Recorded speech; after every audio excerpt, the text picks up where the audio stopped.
Assalamualaikum warahmatullahi wabarakatuh. Waalaikumsalam warahmatullahi wabarakatuh. Alhamdulillah wa syukrulillah nahmaduhu wa nasta'inuhu wa nastaghfiruh wa na'udzu billahi min syururi anfusina wa min sayyiati a'malina may yahdihillahu fala mudilla lahu wa may yudlil fala hadiya lahu wa la haula wa la quwwata illa billah. Assallukum bil hayyil qayyum alladzi la yamutu abada wa tafa'tu ankum su'a bi alfi la haula wa la quwwata illa billahil aliyyil azim. Amma ba'd. Hadratul muhtaramin wal mukarramin, para alim, para ulama, sesepuh bil khusus wonten ngaksanipun Rais Syuriah Majelis Wakil Cabang Nahdlatul Ulama Kecamatan Binangun, beliau Romo Kiai Fathul Hidayat ingkang tansah kula hormati kula mai. Wonten ngaksanipun Bapak Kiai Slamet Anhari selaku Ketua Tanfidiyah Majelis Wakil Cabang Nahdlatul Ulama Binangun ingkang tansah kula hormati Al Tadimi, Ketua Pimpinan Anak Cabang Rekan Ansor Kecamatan Binangun beserta segenap seluruh pengurus yang hadir, yang saya hormati Kasat Koryon Barisan Ansor Serbaguna Binangun beserta segenap anggota yang saya hormati serta sahabat-sahabat sekalian yang mudah-mudahan dimuliakan oleh Allah Subhanahu wa taala. Amin. Pertama dan paling utama senantiasa marilah kita panjatkan rasa syukur kita kepada Allah Subhanahu wa taala biqaulina alhamdulillahirabbil alamin, bahwasanya pada kesempatan sore hari ini kita semua masih diberikan rahmat, taufik, hidayah, inayah oleh Allah sehingga dapat berkumpul dalam rangka kegiatan rangkaian memperingati hari lahir Gerakan Pemuda Ansor yang ke-87. Yang alhamdulillah hari ini tidak ada halangan suatu apa, mudah-mudahan kumpul kita dicatat oleh malaikat menjadi amal baik. Insyaallah, amin Allahumma. Salawat dan juga salam senantiasa marilah kita sanjungkan untuk menambah mahabbah kita, rasa cinta kita kepada Rasulullah Muhammad SAW, Nabi akhir zaman, Nabi yang selalu kita nantikan syafaatnya besok di hari yaumil qiyamah. Mudah-mudahan kita semua tergolong umat yang menerima syafaat beliau, amin Allahumma. Amin. Sahabat-sahabat sekalian yang berbahagia yang saya hormati, alhamdulillah sore hari ini kita berkumpul bersama dalam rangka harlah di tingkat PAC Binangun. Memang hari ini secara instruksi itu agak mendadak. Jadi memang cabang pun tidak istilahnya semena-mena langsung membuat surat begitu, tetapi memang dari pimpinan wilayah. Jadi kemarin sebelum pimpinan wilayah membuat instruksi, kita sudah rapat dulu terkait dengan bagaimana memperingati harlah. Kemarin hanya sederhana karena memang situasi dan kondisi masih pandemi. Jadi harapannya kalau kami dulu sebelum ada instruksi pimpinan wilayah itu kita hanya melaksanakan kegiatan. Kalau tadarus kan sudah rutin dilakukan ya. Kalau saya amati, saya lihat di grup juga Binangun berjalan dan grup-grup yang lain jalan. Memang saya tidak ikut di Binangun karena memang grup saya ya banyak. 24 PA saya ikut semua, ya berat saya memilih jusnya yang sama mesti ya gitu. Tapi angel kadang-kadang kalau milih jus itu grup liane. Nah, apa mana sih orang tahu WA, kadang-kadang WA itu grupi. Jadi WA wis ditulis jus 7 ini sore nulis jus 7 dan seterusnya. Nah, ini memang hal-hal baru yang harus kita sesuaikan. Jadi kemarin rencana kita memang hanya pembacaan sholawat nariyah, tadarusnya sudah jalan karena memang online. Sholawat nariyah 1000 kali dalam satu majelis, ya. Tapi di malam 25, jadi 24 malam 25. Tapi karena surat instruksi PW mendadak, juga segera kita rubah surat itu. Jadi kalau menurut instruksi PW sebetulnya tadarus itu dimulai nanti pada tarweh. Pada tarawih sampai dengan pukul 23 diberi waktu itu. Ini serentak se-Jawa Tengah. Serentak se-Jawa Tengah. Jadi kalau kita diawali sore ini ya enggak masalah. Tapi formalnya adalah nanti baca tarawih sampai jam 23. Itu serentak se-Jawa Tengah. Nah, untuk di tingkat PC itu besok malam. Cuman juga masih terbatas. Jadi kita hanya undang pengurus harian di tingkat PC Pertama senior mantan ketua PC Ansor, ada Pak Munir, ada Pak Nawar, ada yang lain termasuk Pak Kiai Mukhlis itu juga mantan ketua PC. Jadi untuk memberikan motivasi semangat kepada pengurus yang sedang berkhidmah juga. Jadi besok malam itu puncaknya. Tapi dari mulai hari Rabu kemarin sebetulnya sudah harus jalan. Di antaranya adalah bersih-bersih masjid musola. Binaun belum ini ya. Binaun belum, silakan nanti bisa dilaksanakan atau besok atau kapan masing-masing nanti berjalan apa-apa. Nah, berkaitan dengan tema transformasi media juang ini memang hal yang menjadi keputusan bersama di tingkat pimpinan pusat. Transformasi itu apa sih? Perubahan perilaku dari yang lama ke perilaku yang baru.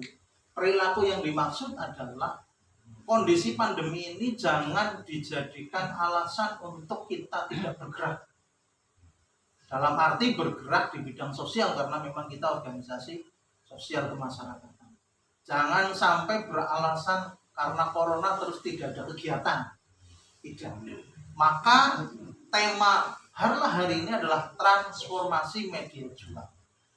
Lah, pergerakannya tetap pada rel agar kita berpegang terhadap aturan-aturan pemerintah, terutama menyangkut persoalan prokes.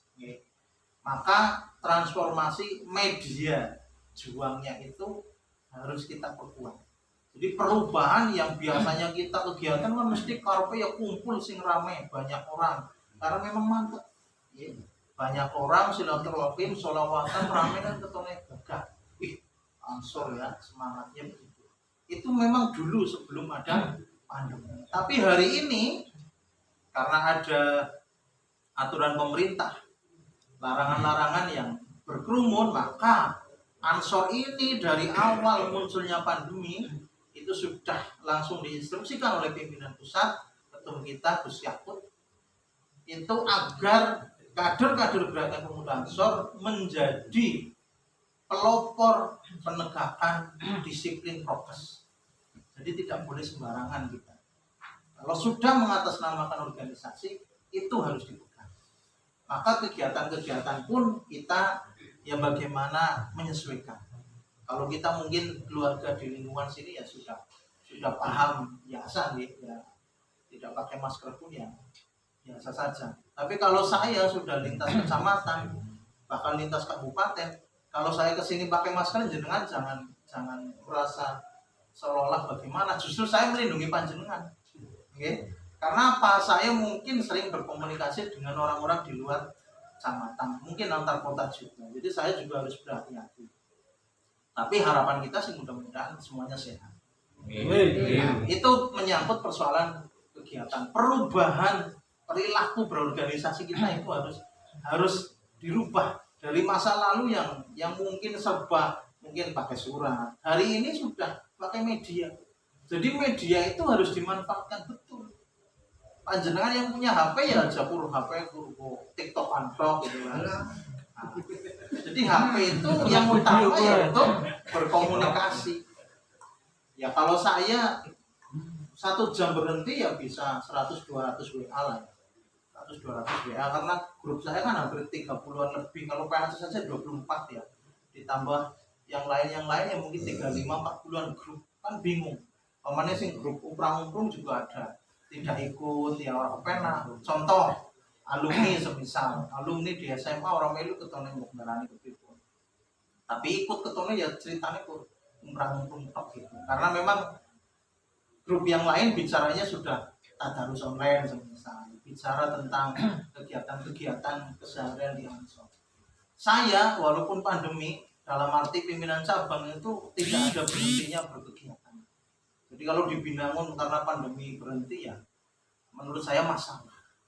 Jadi kegiatan itu tidak harus berkumpul bersama tapi bisa juga melalui media. Contoh Zoom dimanfaatkan. Kan ada Zoom yang gratis. 40 menit lumayan lah.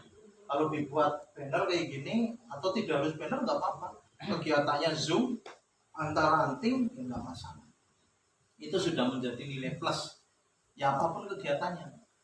Kemarin Ramadan kemarin kita juga ngaji online, Ansor cabang yang ngaji Pak Kiai Abdul Malik. Tapi kalau hari ini PCNU sudah medianya sudah rapi.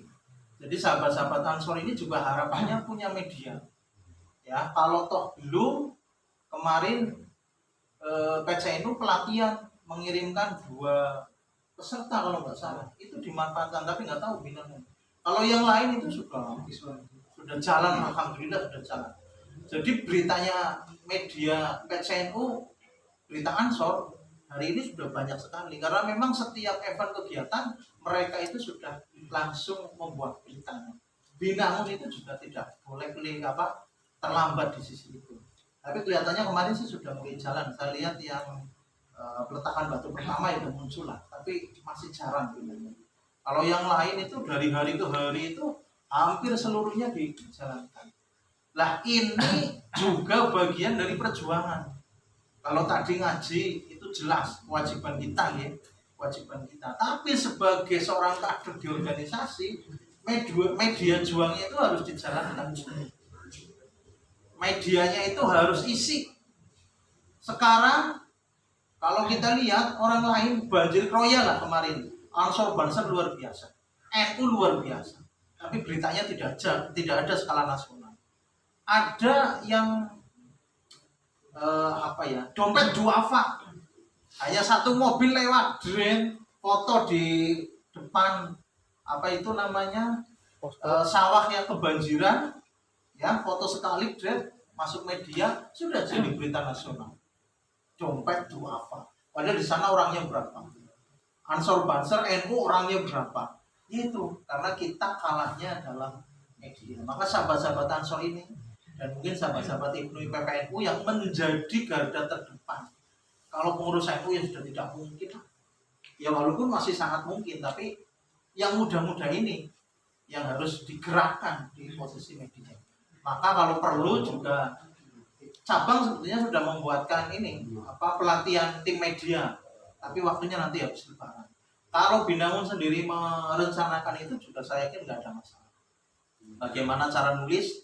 Ya, nulis kan keton sing biasa nulis kalau urung, langsung urung kan waduh nulis. Diberitakan ya orang nanti wacan, bencana. Tapi kalau yang sudah biasa mesti runtutannya itu ada, karena memang itu ada ilmunya. Nah, itu media. Persoalan ngaji itu harus jalan, karena memang di kita juga ada Rijalul Ansor. Jadi Rijalul Ansor memang tempat dibuatkan oleh pimpinan pusat Gerakan Pemuda Ansor agar sahabat-sahabat Ansor Banser ini tidak sekedar berkegiatan, tetapi ngajinya tetap harus dijalankan. Maka dibentuklah majelis zikir dan sholawat Rijalul Ansor. Bagiannya ngaji itu bukan Rijalul Ansor sing ngaji tok terus Banser orang ngaji, bukan. Yang tanggung jawab ngurusi ngaji, koordinatornya adalah Rijalul Ansor. Yang wajib ngaji semua kader Gerakan Pemuda Ansor. Lah yang Banser kudu Ansor lagi kon diklat maneh. Kalau saya sudah bicara Ansor ya Banser ya Rijalul Ansor ya Ansor ya Bana, semuanya masuk. Ngaten nggih? Jadi Rijalul Ansor di Binangun juga mohon maaf, saya lihat belum jalan. Nah, maka ini perlu dijalankan. Mestinya ini yang tanggung jawab ngajinya dengan Pak Kiai Slamet ini Rijalul Ansor. Okay. Kalau urusan lapangan ya kasat Koryon. Nah, lapangannya itu banyak sekarang, bansernya kan banyak. Dalam arti ada Bagana, ya sing lagi marme kan Bagana mantep kan. Bagana pun kegiatan aja mlaku dhewek. Karepe dhewek umeh sapa sih? Ana sing di omah. Jadi mlaku bareng, laporan. Arab keton berjuang dhewek ya ora apa-apa, tapi ini bersama-sama. Karena perlu di-move-kan sebagai sofos. Jadi begitu kegiatan kita dirancang beritanya yang bagus. Dibuatkan banner kecil kayak tulisan yang hati-hati gitu. Tulis saja hati-hati. Mohon maaf mengganggu perjalanan Anda. Ansor sedang bakti sosial, Ansor Banser sedang bakti sosial. Begitu difoto wis main banget. Kadang-kadang mereka nambal sepisan tok di foto, medianya luar biasa. Loh, kita nambal warawiri ora tau foto. Walaupun memang dari dulu kita dilatih oleh kiai kita yang ibadah sing ikhlas. Betul, tapi hari ini sudah tidak begitu. Ibadahnya tetap ikhlas, tapi medianya harus digerakkan. Karena apa? Anak-anak muda setelah kita ini yang repot. Karena apa? Hari ini sudah pegangannya ini. Ketika media itu diisi oleh mereka-mereka tanpa ada isi-isinya milik kita, yaitu yang akan berpengaruh terhadap pola pikir anak-anak Ibnu ke bawah. Kadang-kadang Ansor yang masih katutan. Banyak kok. Mantan Ibnu sekarang, mohon maaf saya sebut parpol, tidak sama dengan kita. Parpol sih bebas sebetulnya. Tapi parpol itu yang mengarah ke minhum. Asal sudah ke sana, jelas ininya berbeda. Maka di Ansor harus dijaga yang 5 variabel sering saya sampaikan. Akidahnya harus sama, jamaiyahnya harus sama, harokahnya harus sama, ya, fikrohnya harus sama. Fikroh itu pemikirannya harus sama. Nah pikirannya beda orang bakal parang. Harokahnya, pergerakannya juga harus sama. Akidahnya jelas. Terus orang NU kan jadi banser, itu udah jadi. Muhammadiyah kan jadi banser, ya nggak boleh. Harus NU dulu, baru jadi banser. Itu. Yang terakhir amaliyahnya juga harus sama. Banser kok sholat Jumatnya ada nih santok ya gue, walaupun ya boleh lah. Taraweh 11 tok ya gue, karo witir ya gue. Malah cepet sih. Ya walaupun taraweh 2 rakaat boleh Pak. Tapi bahwa itu adalah menjadi media kita berjuang memperlihatkan bahwa ini dalam rangka membesarkan organisasi kita. Nah, maka itu harus dijaga. Akidah, amaliyah, fikroh, ya, terus harokah dan jamaiyah itu 5 yang harus dipegang. Harus selalu sama. Kalau tidak sama itu akan menjadi masalah. Hanya ada satu pilihan. Kalau masih boleh 2 ya boleh. 1 diperingatkan, 2 diperingatkan, 3 kalau tidak keluarkan. Itu penting. Hari ini Ansor itu sudah punya arah bahwa kita tidak hanya mencari kuantitas. Diklat Banser karena kayak orang penting hari ini. Banser itu harus terseleksi betul. Karena yang dikejar oleh kita sekarang sudah menuju ke kualitas. Orang cukup asal gelem nggak bisa hari ini. Jadi masuk Ansor itu tidak gampang. Harus PKD dulu. Sebelum mengikuti PKD ada yang namanya screening. Oke, screening awal dilihat. Ditanya sholat subuhnya bagaimana, sholatnya bagaimana, bisa kunut apa tidak. Itu sudah jelas dilihat. Coba kamu kunut. Nggak bisa kunut. Loh kenapa nggak bisa kunut? Terus. Maaf saya makmum terus. Alasan tepat. Lah ya pada makmum yang ngerti yang umat ini. Walaupun pirang baris ya. Terus akan dicek bacaan Qur'annya. Walaupun bacaan Quran ini kalau tidak bisa baca Quran ya belum menjadi hal yang istilahnya terus tidak diterima. Tapi terutama adalah persoalan akidah.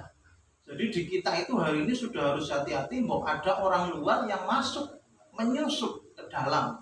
Apa ada loh sampean kalau di tingkat cabang ke atas itu sudah bahaya itu. Kalau di sini mungkin lah santai-santai baik. Kalau mulai gelem belum tentu itu. Masuk menggerogoti dari dalam membuat hal-hal gerakan-gerakan yang mengacaukan di dalam kan bisa. Justru hari ini kadang-kadang tantangan kita adalah internal. Kalau eksternal kelihatan, tapi internal itu yang masalah. Nah, maka selain transformasi media juang ini, di kita itu yang harus dipegang adalah bagaimana kita berorganisasi sesuai dengan aturan. Pokoknya jenengan sih gampang baik. Aturannya seperti apa itu yang ditegakkan. Kan ada namanya PDPRT, ada namanya PO. Pegang itu. Kalau sudah berpegang pada itu, insya Allah tidak ada persoalan. Dan atau yang mempermasalahkan itu kelihatan, tinggal diuji saja.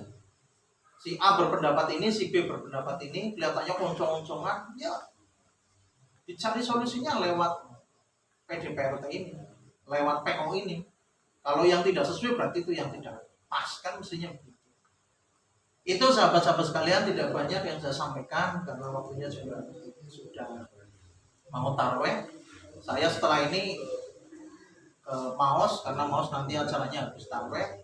Terus di PCNU juga ada acara, tapi kalau PCNU bukan Ansor, sama Majelis Taklim Aswaja, tapi sahabat-sahabat Ansor Bangsa juga banyak. Jadi kalau berkegiatan itu memang luar biasa.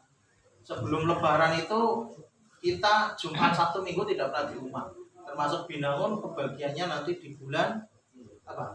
Juli apa Juni tanggal akhir tapi ya.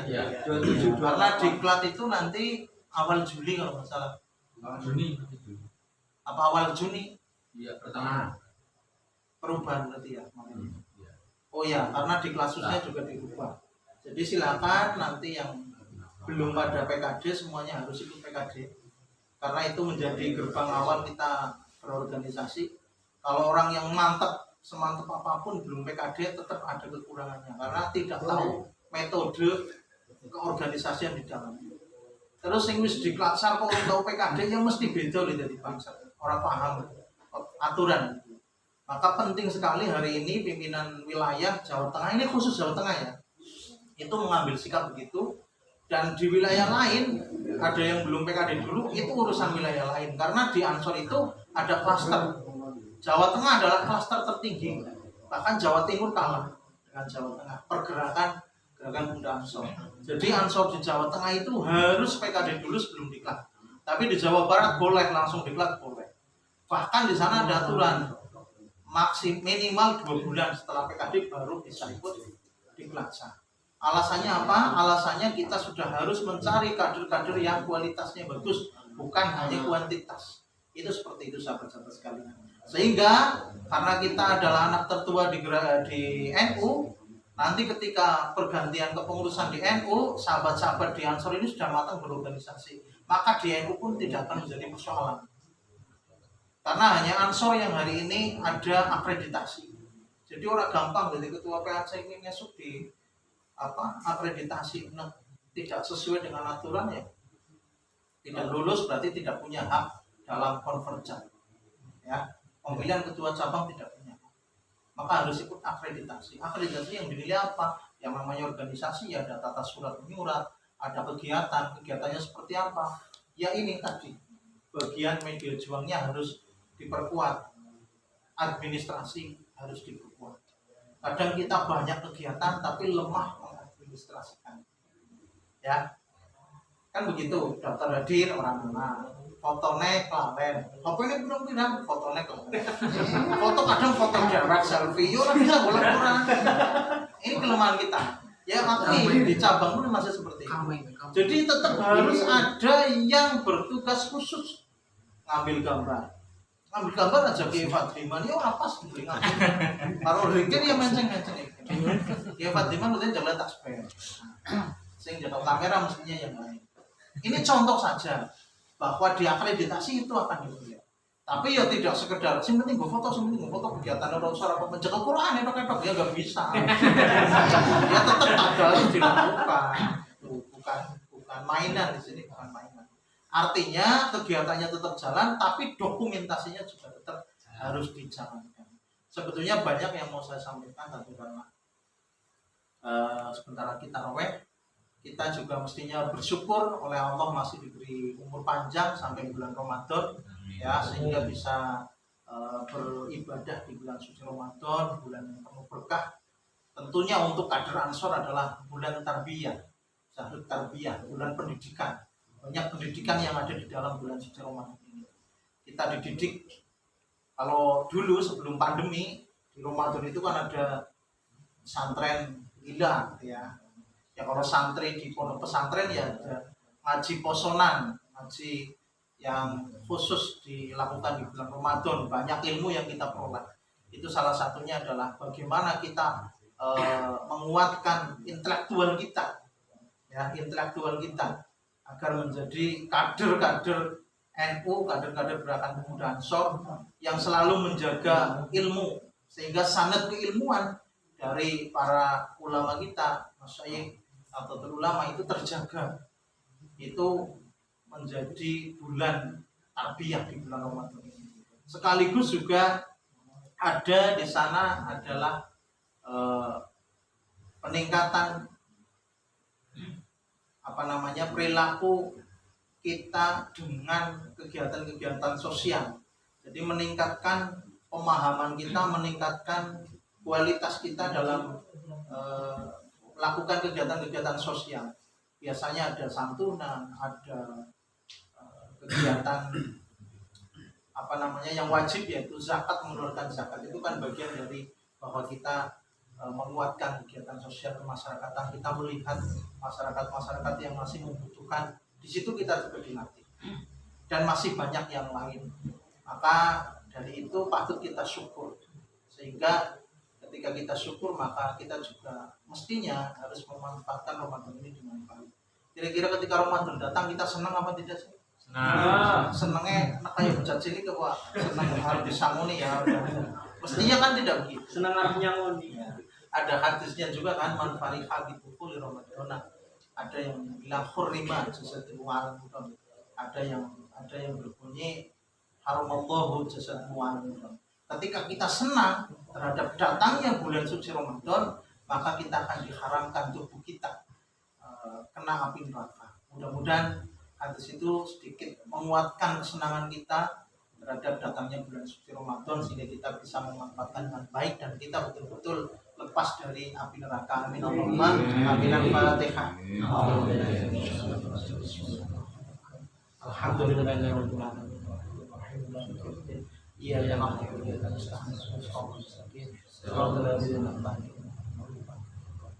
terima kasih. Awal akhir banyak salam, mohon maaf kami akhiri. Wallahul muwaffiq ila aqwamit thoriq. Assalamualaikum warahmatullahi wabarakatuh.